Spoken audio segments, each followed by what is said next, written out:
A motion on the minutes. Moved, seconded. All those in favor, contrary carried. Our next committee meeting will be June the 15th in this very room and wherever we are. And one item we have is, for number one is the monthly activity for property use. And we got Carly Williams as our speaker. Carly, are you out there? You are. You're on. Yes, thank you. I have nothing to add to the report, but happy to answer questions. Okay, do I see questions from anybody? Michael? Yeah. So, thank you. Through the chair to stop. My question is just around the property use that I guess relates to the, I think this is the place to put it, the bright lights that are being changed in neighborhoods. I know so that's under public works and the new lighting and transportation for roads. But do we hear many complaints around lighting where property owners are the ones complaining about the brightness? I know I've directly heard some complaints, but I'm not sure. Are they coming to bylaws at all? Through the chair to Councillor Wolf, I don't have that information. Susan Lloyd might know if we've received a number of complaints about that, though I'm not certain. I don't have that information. Okay. Chair to Councillor Wolf. Oh, thanks. Go ahead. Go ahead, Susan. We are tracking that information in Tempest, and I'm happy to pull those stats and give them to Carly for you. Okay, great. Then, yeah, I think maybe we're, I don't know if we're at that point yet, but I'm feeling that light pollution and complaints from lights coming from neighboring houses, including street lights, might be an area for a regular update or surveillance over the statistics, because just over my time here, it's been consistent, and yeah, so that's my comment on that. So I'm not sure if anyone else needs to respond to that one. And then, and that's all for this item, so thank you. I guess my question is, can we get advice from the legal department to see if any municipalities or cities have jurisdiction along this line? I have to follow along with Councillor Wolf because I have the same issue right behind me where spotlights are on all night. And so I think it might be a legal issue too. Cecilia, did you have a comment? Yeah, through you, Councillor McNulty, there is an outstanding referral on this subject already, and I will certainly talk to law department to see if what the jurisdiction is on that and include that into the referral. Okay, great. Thank you very much. I think it's of concern to all of us. All right, seeing none in terms of other information here, can we move and seconded on this one? All those in favor, contrary carried. Okay, item number 2 is our committee bylaws and enforcement. Again, Susan Lloyd, you're leading this one. Yep, I have nothing further to add, but happy to answer any questions. Okay, Michael, your hand is up. And thank you, through the chair to staff. My question relates to some communication we received, and I believe you were the one to respond to it, and so I'm not sure if there's been any more. It relates to parking in Burkeville. So we received, I think, a letter and some pictures around, and this was around just before our last community safety meeting, and I think maybe your response to them was after that, or anyhow. So I'm just curious, the approach that is now taken in Burkeville, the way I understand it is the bylaws will, staff will only be called, parking and ticketed enforcement will only be called complaint driven, and when they get there, the first thing that they would issue is a warning, or is it, if it's a complaint thing and it is a violation, then it is a ticket right away? So, yeah. Through the chair to Councillor Wolf, we continue our current practice, which is complaint driven. If the offense is not of a safety matter, such as parking in front of a fire hydrant or a stop sign, we would be issuing a warning ticket. If the infraction is of a safety matter, a ticket would be issued. And thank you, through the chair, then follow up on that. Is that the same everywhere in Richmond? Through the chair to Councillor Wolf, we try to educate first. With Burkeville, with the continuing project that's happening, we're working in conjunction with the project manager in engineering. So we're trying to do a more educational approach when it comes to Burkeville. Okay, thank you. Then one follow-up, would that also then apply through the chair staff on areas like Hamilton, where there's already limited parking, and then there's all these construction projects along Westminster, and there's been 2+ years of workers parking randomly in areas where people can't even go home and park anywhere on the street anymore at times. So is it just Burkeville that has this special case, or are there other pockets where that's been through the chair to Councillor Wolf? Each no, it's not just particular to Burkeville. Each location is dealt with on the basis of the officer's discretion. So even in Burkeville, even though we are going in with education first, if the infraction is such that it's egregious, even if it is not a safety one, the officer can issue a ticket, and that would be the same in Hamilton also. Thank you. And then to the chair, one more thing. I think I've now got a new piece of information.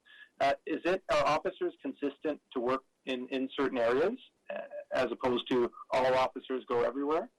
Like, do they learn and treat the area where they work consistent, or do they take their skill set and their approach to different neighborhoods? Through the chair to Councillor Wolf, they take their skill set to different areas. Each officer is assigned a zone, which rotates depending on the shift. So all officers become familiar with all areas within Richmond. Wonderful. Thank you so much. Appreciate that. You're welcome. Harold? Yeah, I just wanted to make a comment about the graph on page 17 and the patrolling of the parks. This is a real breath of fresh air. I had given up on all the complaints I was getting about dogs off leash. They're constantly going down the West Dyke past my place at Garrett Point. People would complain. I'd pass on the complaint. Nobody would show up, or if they did, it was after the dog was long gone. To see that the bylaw enforcement through the our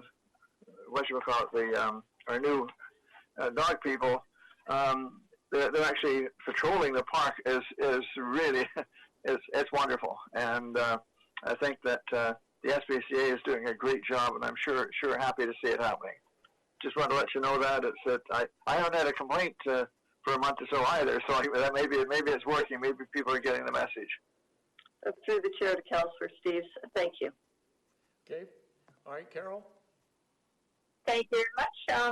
Through the chair, I was also going to mention exactly the same thing as Councillor Steves. I'm really happy to see that Garrett Point is getting a ramped up patrol.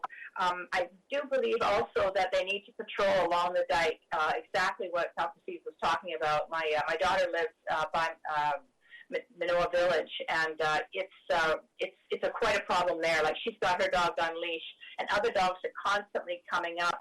And, that's just a recipe for disaster. So if they could just expand that, say, to between Williams and Garrett Point, that would be extremely helpful. Through the chair to Councillor Day, I will pass that on to the BCSPCA. Thank you so much, Ms. Lloyd. You're welcome. Are there any other questions?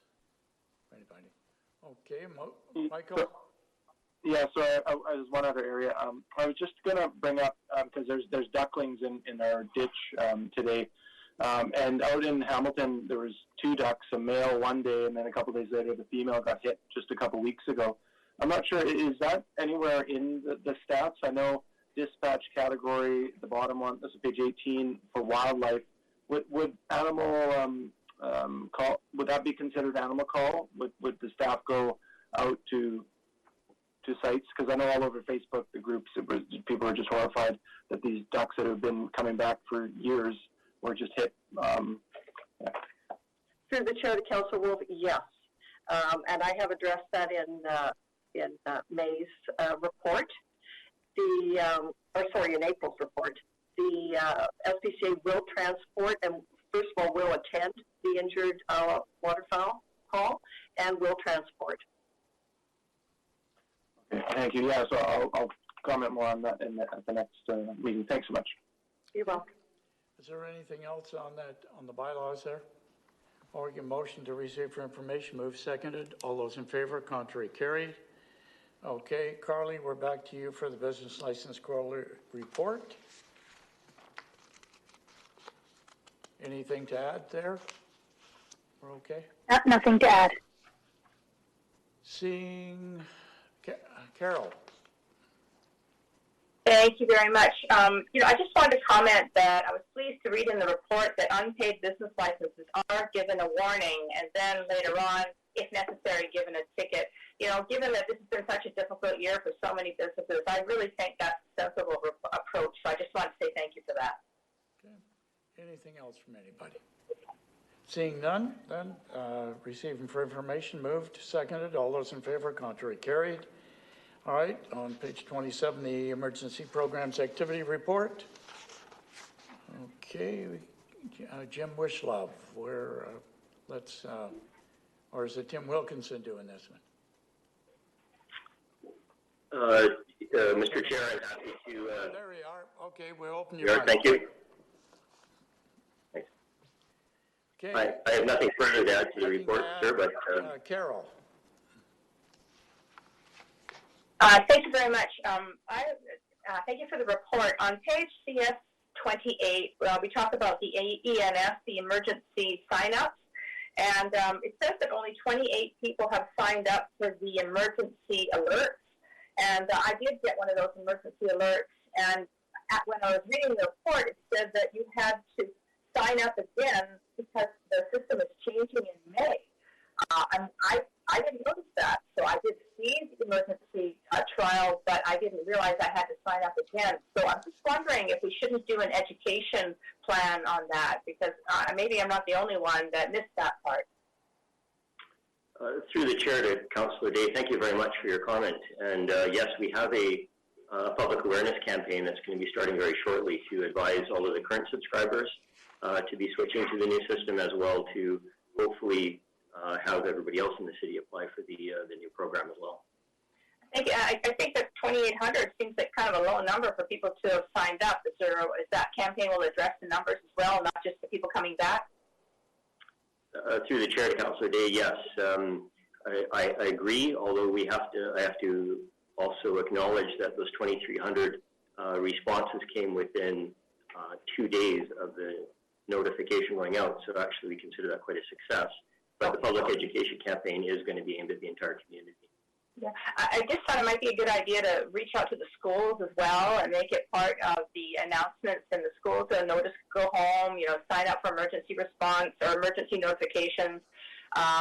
Just any avenue that you can think of, not just on social media and on What's Talk Richmond, but maybe out further reach, because I think it's an important service. And if we ever do have a big emergency, we really need to be able to notify people. So thank you for the program, and keep up the work. Thank you. Thank you. Anything else? Michael? Yeah, thank you through the chairs to staff. My question is about all the public schools received a large container somewhere on the site. I believe all 50 or so.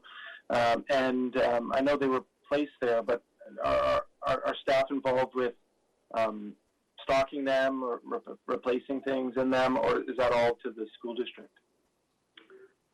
Through the chair to Councillor Whiff, thank you very much for your question. Yes, we are involved in those discussions with the school board, and that will be part of our ongoing program to help assist them to make sure they have the stock that's needed, and it will be part of our program as we move ahead. Okay, great. Thank you.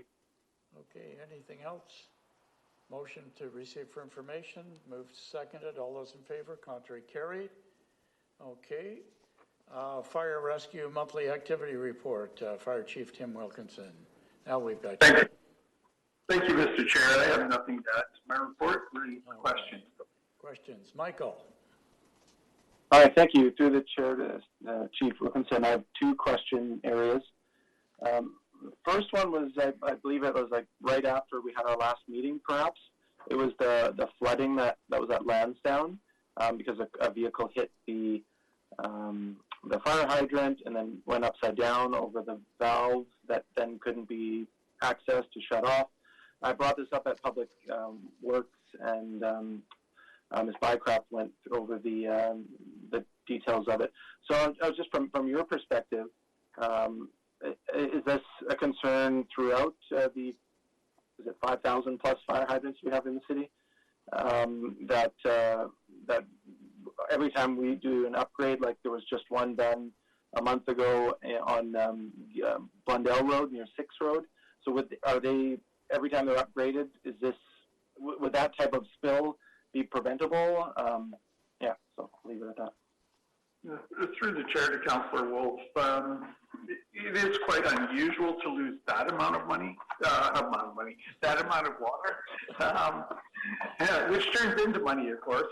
But yeah, our water team is really, really good. They do have a good system, and in fact, interesting enough, it is one of the major point getters in our fire underwriter survey, and why the city does so well with our fire insurance. So we don't regularly lose a lot of water, and the system is it's very well maintained. Great, thank you. Then through the chair to staff, my last question earlier was about, I've noticed this time of year, I think it's been consistent over my life here, and that fire hydrants get like a set of things about a foot or two long of extensions, and then I see a pipe or hose run to agricultural land. Can you speak to how fire hydrants get utilized for, is it irrigation, flooding? Yeah. Do you know what I'm talking about, where there's like a setup of a number of different connectors? Yeah, okay. Through the chair to Councillor Wolf, I do know what you mean. What that is, that piping system is a backflow preventer to stop untoward issues getting into our drinking water, because the fire hydrants are potable water in the end. So and that's the waterworks team will take in permits to allow for certain types of businesses to use the water from the system, and then of course they're charged for that water usage. And but it is all run through Public Works and through the waterworks team. Okay, great. Thanks for clarifying that. Appreciate that. Thanks. You're welcome. Okay, Carol? Thank you very much.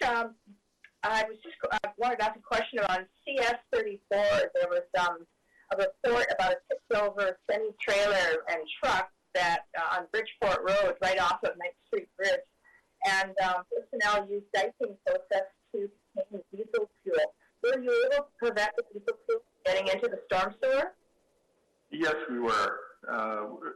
All of our teams are trained to make sure that hazardous materials first and foremost don't get into our different systems and into the soils and the like. And so we are quite quick to corral the fluids.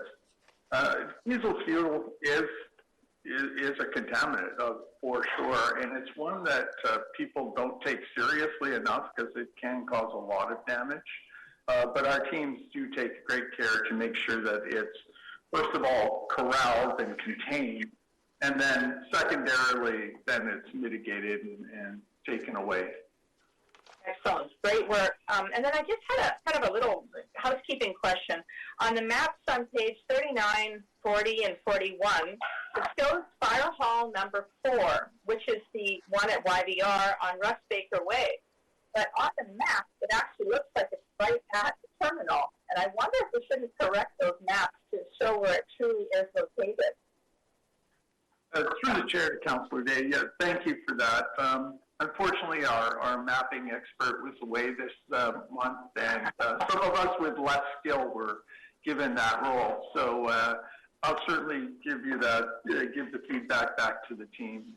But our mapping expert will be back and helping us again very shortly.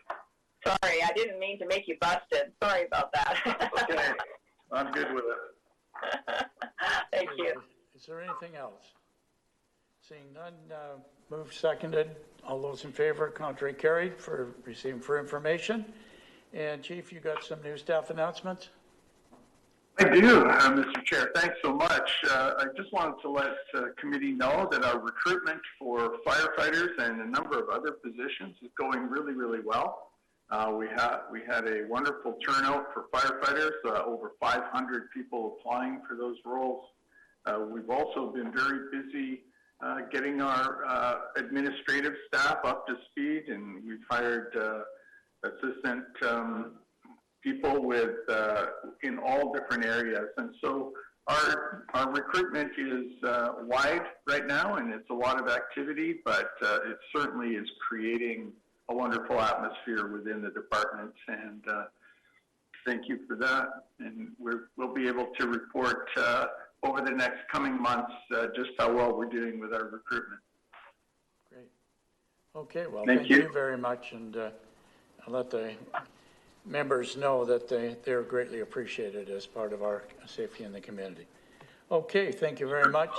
We'll move on to the RCMP monthly activity report. Chief Superintendent Will Ing, and I did leave the introduction for you, Chief, to welcome our new superintendent and introduce Julie to her.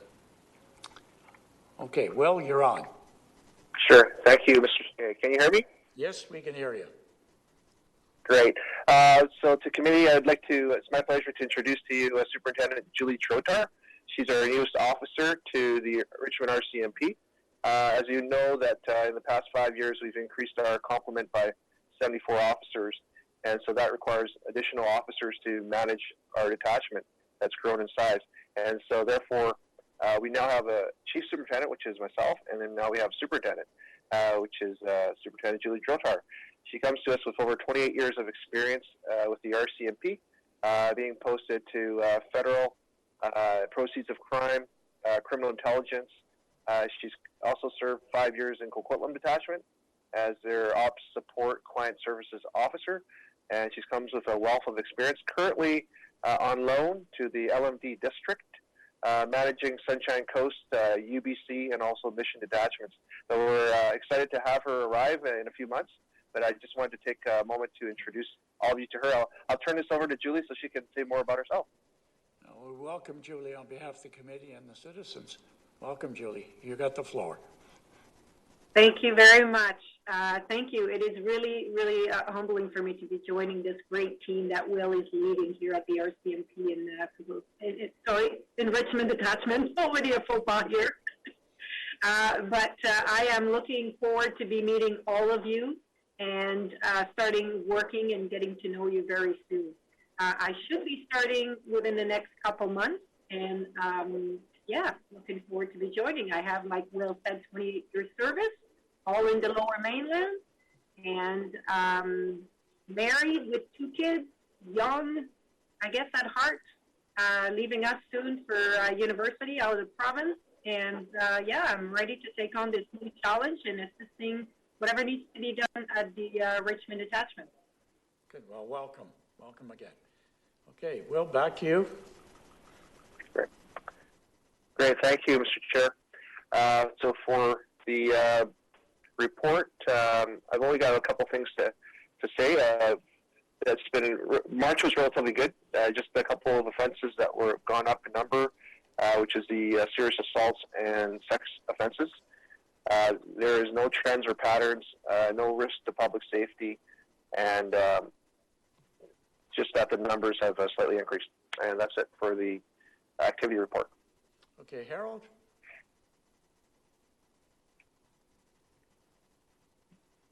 Question from Harold. Okay, can we? Okay, I was unmuting. Thanks. A couple of questions. One, when are we going to run out of gangsters to kill each other? We seem to be getting it really bad in the region. How long is this going to go on? Any idea? Thank you, Councillor Steves, through the chair.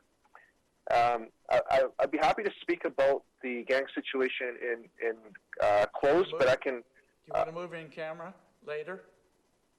Yes, if you wouldn't mind, Mr. Can we Chair. answer that in camera then, Harold? That'd be fantastic. Meeting after for an update. That's I was just joking about running out of gangsters, but boy, it's getting pretty bad. The next question I have is, how are we doing with recruitment to increase our force?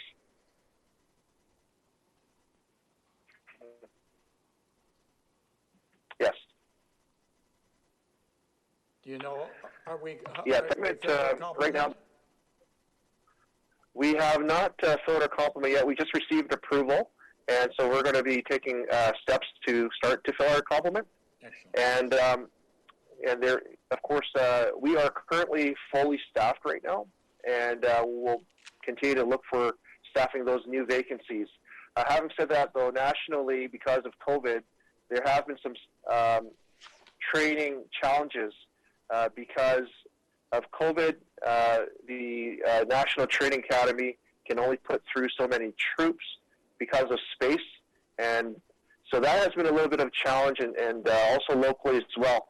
There also has been a police force in Surrey that they're trying to get up and running, which has began recruitment, and that will also pose some challenges as well, because they're essentially recruiting from the same pool of people. So I anticipate that that will also create some challenges for us locally. But currently we're fully staffed and we're a full complement. Fantastic. Okay. Carol? Thank you very much, Chief Superintendent. Congratulations. I was wanting to ask about a question for CS 46, which is the hate crimes and incidents. Getting a lot of press, getting a lot of airtime on social media, and it states in the paragraph that when a person makes a racist, homophobic, or other abhorrent comment, it is not a criminal offense. When a person is generally unable to pursue an extensive criminal investigation, these occurrences are often classified as hate incidents instead of hate crimes. There's a lot of confusion out there, and I'm wondering if we could start an education campaign where we just ask people to be nice to each other and maybe explain why your hands are raised at the time behind your back. Yeah, thank you, Councillor Day. That's a great suggestion.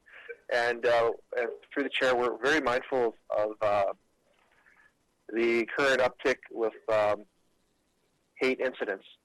And we are completely on board. We've been working with our media relations officer to go out with educating our community about the differences between hate crimes, hate incidents, and also to encourage diversity and to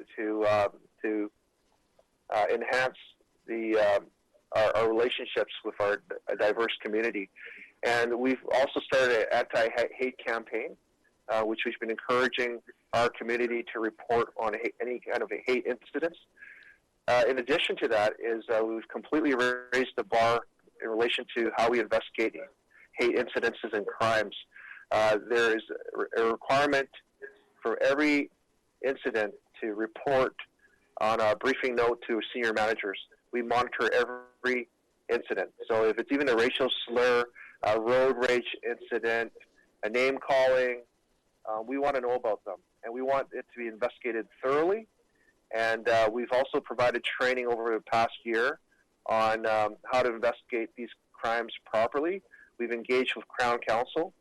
And so we've really educated not just the community, but ourselves as well as to, and of course to emphasize the seriousness of these types of crimes and these types of incidents. And media is a big part of that, and we're going to continue our campaign to educate our community. Thank you. And I think that it would be a good idea to do that in concert with the city, because we have had previous campaigns in the past that have just encouraged respectful behavior. And maybe if we all put a skin in the game, we can change this and turn it around. And I'm convinced that so much of this is out of frustration from COVID-19, because we're just seeing and hearing more than we've heard in a very, very long time. For the most part, Richmond is a very harmonious city, and so I'm really pleased to see that you're taking all these incidents and the actual hate crime seriously, and I'm really pleased that we're following up on everything. So thank you for your good work. Thank you, Councillor Dan. Michael? Great, thank you. Through the chair to Chief Superintendent Ng. Just some maybe further clarification on how things are coming along for the community police station out in Hamilton. I note that you did mention in the start of the conclusion statement there some of the key events in March out in the Hamilton area, including the home invasion and the house fire that led to the double homicide discovery. And seeing that the building right at the corner of Gilly and Westminster Highway is being moved into it, the next building is to be house the future, the next community police station. Are things coming along, or the fact that the RCMP is sending officers out to Hamilton on a regular basis?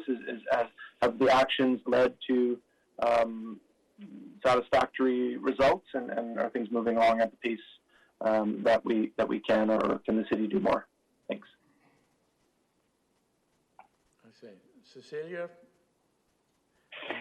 Through the chair, the Hamilton Community Policing Office, the permanent one, we are trying to gain through a development through rezoning. So that is a little ways off yet. So we are still, depending on the construction schedule, which is why I will pass it over to Chief Superintendent Ng, which is why in the interim he has stepped up the patrolling, and also they are using the fire hall the Hamilton Fire Hall as not so much as a detachment, but at least as a landing pad. So I'll pass it on to Superintendent. Yeah. Thank you. And through the chair to Councillor Wolf, is that yes, we have increased our patrols, and you may have noticed. In fact, we have 2 officers dedicated to Hamilton full time, 24/7, and they're highly visible. They're currently utilizing fire hall out there. So if you go over the overpass, you'll notice that there you'll see marked police cars out there, and that of course also provides a deterrent to those that want to come into Richmond and cause havoc.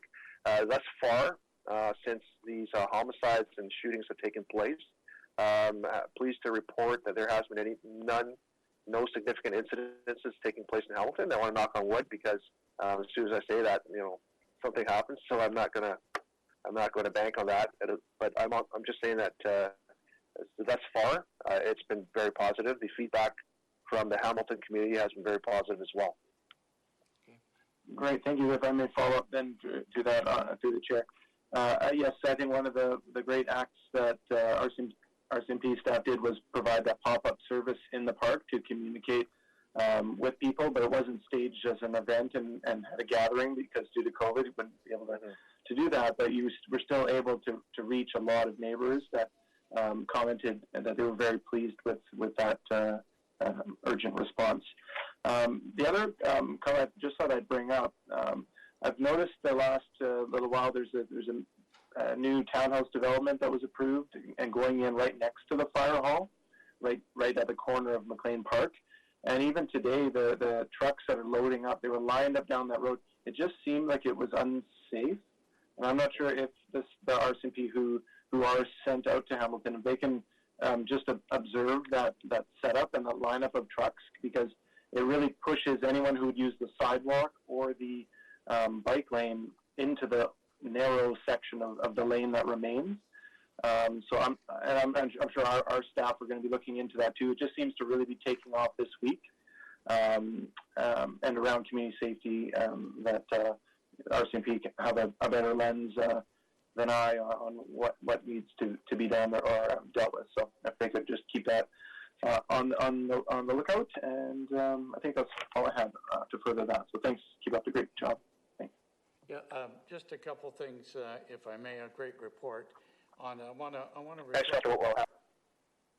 reflect back a little bit, and I appreciate what Cecilia is saying, that we're thinking of getting a police station out there in terms of development. But I'd like to table a motion and not wait for a developer to come along and help us. And I believe we need to put a police station out there as soon as possible. It's the eastern point of our, and I believe for some time, eastern point of Richmond. And I'd like to propose that staff investigate the feasibility of including a community police station in Hamilton and add it to the 2020-2025 capital program, so that it's actually in there that we're going to build a police station there and look at it from the point of view of location, budget, staffing, and what we're going to put out there.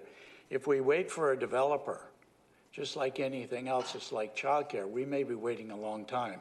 Hamilton's growing in leaps and bounds, and that area needs in it. So I'd like to refer that to staff to come back, and that staff investigate the feasibility of including a community police station in Hamilton and add it to the 2020-25 capital program. We have that, and it's on the floor. If there's a seconder, thank you, Carol. Okay, I appreciate it. I think that by this, it's on the books. We're going to do something. Yes, if a developer comes along, wonderful. We can work that out. But in the meantime, I think we've got to put some money where our mouth is and protect the people out there. Councillor McPhail, or Linda, sorry, and then there you are. Thank you, Mr. Chair, and I'm not on a committee, but I just wanted to say that I support your recommendation. I think we've been talking about this for over 10 years, and I know the point about, we would get a police station with development, but as you have said, the community is growing out there, and I think that council has, needs to have the opportunity to look at the capital priorities again. I believe we were going to be having a workshop in the near future, and I think that, this needs to be on that so we can look at what are the next set of capital priorities. So thanks for bringing it up. Thank you. Carol? Sorry. Thank you very much, Councillor McNulty. Yeah, I wholeheartedly support looking into a community police station in Hamilton. And it would be great if it could be built through a development. But in the meantime, there's a lot of empty space in that area. And I wonder if there isn't a landlord that would be willing to donate some space for the time being until we can get settled and find a real proper community station like we have out in Stevenson, for example. So maybe also direct staff to look into opportunities for a temporary location so that we can at least get the ball rolling. Excellent, but they can do both with this recommendation. Okay, 100%. Any further discussion on the recommendation? All those in favor? Contrary? Carried. Thank you very much. The other things that are happening, did we get any activity back or any discussion regarding the auxiliaries to increase the status? We did send a letter, did we not, requesting the auxiliaries be moved back to where Richmond is with our auxiliary program. We have a tremendous program and all the things that they're doing. Anybody? Yes, through the chair, Councillor McNulty, the city has been very proactively lobbying to have the province have its own auxiliary program. Right. Mark may be able to give a little bit more information because Mark has been very much involved with it and been liaising with the UNBC, which is the leading agency for BC. Okay, Mark, you're on. Whatever you can help us with. Through the chair, a letter was sent to the Director of Police Services through the mayor to the Director of Police Services, I believe in March, and we have also extensive correspondence with the Union of British Columbia Municipalities to have the issue raised as part of the ongoing contract priority and dispute mechanism through the Local Government Contract Management Committee. And we've also raised this issue as part of the ongoing review of the BC Police Act as well. Good. Well, thank you very much for that work and continued lobbying. Okay, are there any other further questions of our Chief Superintendent? Well, thank you very much, and keep up the good work to all members. And we really value you and appreciate everything you're doing. Okay, you've introduced the new superintendent. So is there anything else to add, Will? That it? No, Mr. Chair. Okay, motion to accept the report for information with thanks. All those in favor, contrary carried. Before we go to managers, I did want to bring up one thing. Councilor McPhail, did you want to bring up your issue with Gary Point? There was one point, and I wanted to bring up an issue with Gary Point. Oh, thank you, Mr. Chair. Committee probably knows that we got correspondence from, I believe it was a couple of people who were concerned about the rogue wave, and I know that some of this should probably go to Parks. But my concern was about, apparently there was a woman who was kind of swept up with the wave and needed medical attention. I believe they called the paramedics and she had to receive medical attention. So I guess my concern is, you know, from a community safety point of view, are people supposed to be out walking? I mean, I think she was out walking her dog along the beach, but just how frightening to be swept into the water and then to need medical attention. So from a community safety point of view, what can we do down at Gary Point? Is it signage that we need? Some of the other things about the logs and, you know, other things perhaps belong in the Parks Department realm, but more from a community safety point of view. Through Councillor McNulty, from a community safety perspective, if we were going to harden the protection along the beach side, we'll have to talk to our colleagues from Public Works. It will be quite challenging to do that along the whole waterfront, because part of the interaction is, you know, people and nature. And part of the cause of the wave was really because of the boats going maybe a little too fast, is what the diagnostic was. And I know we have colleagues here from Parks, and I know our Intergovernmental Affairs Department has also reached out to the port to see if there's anything that they could do to communicate with the mariners to slow down as they go through that stretch of the water. It's a bit like speeding vehicles. There are regulations. Sometimes people don't follow them, and there are consequences. So it would be very unfortunate if we would not be able to have our citizens actually enjoy nature because of, you know, somebody not following rules. So again, it's probably the first attempt should be education. And I know we have Todd Groves from Parks Department that's here, and maybe Todd can add a little bit on what Parks has done to do outreach and maybe cleaning up some of the logs on the beach as well. Through the chair of the committee, thank you, Cecilia. Yes, Parks was one of the first departments on scene the day of the event, along with fire and recreation and sport. And as Councillor McPhail highlighted, there was a park patron that was taken away by BC Ambulance for further examination and treatment. Upon arriving on the site, there was a fair bit of impact to the south shoreline, and debris was strewn all the way over to the pathway, bench areas, etc. Staff immediately brought in extra resources and equipment to secure the area and move the debris back onto the foreshore. We were able to get things cleaned up midday on the Friday and reopen the park. As part of this, we did review our signage. Our signage does highlight, you know, for people to be careful on the foreshore, not to swim. We do not have specific signage around wave activity or boat activity.